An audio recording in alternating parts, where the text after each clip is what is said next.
South Korea has roughly 52 million people. It also has approximately 50,000 convenience stores. That works out to roughly one store for every 1,040 residents, one of the densest convenience store networks on the planet. But the remarkable thing is not the number of stores, it is what those stores sell and how far that food has now traveled.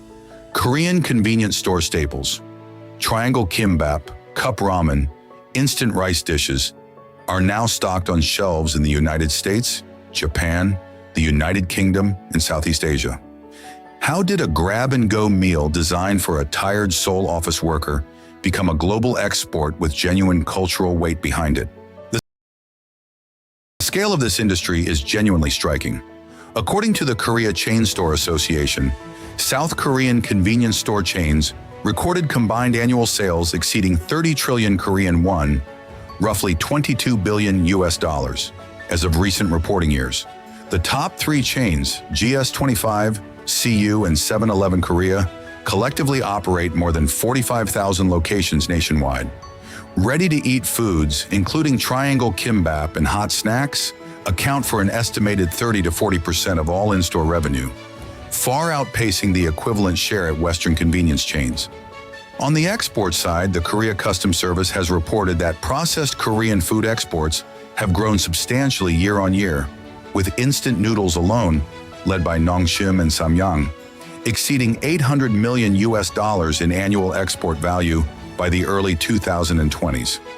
Samyang's Buldak ramen line became a specific case study. Its global sales grew more than fourfold between 2017 and 2022, according to company filings. And the Korean convenience store format itself is now being studied by retail consultants from Tokyo to London as a model for high-density urban food retail.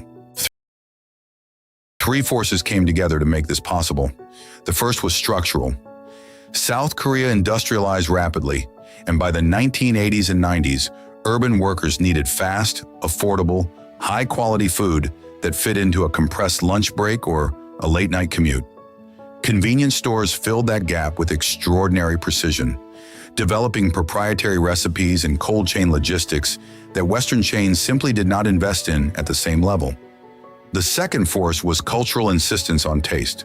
Korean food culture has long placed a premium on flavor complexity, fermented, spicy, umami-rich profiles that are difficult to fake cheaply.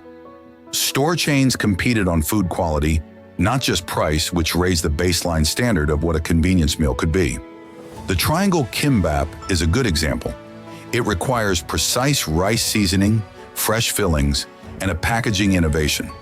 The tear strip wrapper, patented in Japan, but perfected for Korean flavors. That keeps seaweed crisp until the moment of eating. The third force was the Korean wave, or Hallyu.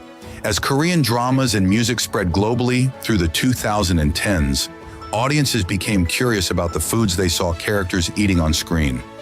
Convenience store scenes became a visual signature of Korean urban life, and that visibility created genuine consumer demand abroad. The success of this export wave comes with real trade-offs. Domestically, the hyperdensity of convenience stores has accelerated the decline of small independent food vendors, pojangmacha street stalls and family-run lunch counters, that once defined Korean urban food culture. A 2020 survey by Statistics Korea noted a long-run decline in self-employed food micro-businesses, a trend linked in part to convenience store competition. There is also a nutritional dimension. Convenience store meals are engineered for palatability, not always for balance, and South Korea's processed food consumption per capita has risen alongside store density, according to data tracked by the Korea Health Promotion Institute. On the export side, the cultural flattening risk is real. As Korean food becomes globally legible through its most shelf-stable, commercially optimized forms, there is concern among food scholars that the richer, more technically complex traditions of Korean cuisine get overshadowed by the cup and the triangle. Finally, copycat products from China and Southeast Asia are beginning to undercut Korean brands on price in third markets, raising pressure on Korean manufacturers to innovate faster than competitors can replicate. The Korean convenience store story is ultimately about how everyday infrastructure, becomes culture. Most countries have convenience stores. Few have turned them into a source of soft power. What Korea did differently was refuse to treat fast food as inherently low culture.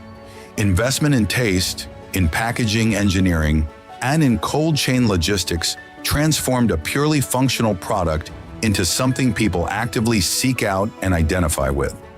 The broader lesson for any country watching this is straightforward. The foods that travel are rarely the ones a nation's government decides to export. They are the ones that ordinary people eat with genuine pleasure, filmed incidentally on a television set, packed into a bag, eaten on a late train home. Authenticity at scale is the formula. And Korea, almost by accident, found it in a triangle of rice and seaweed.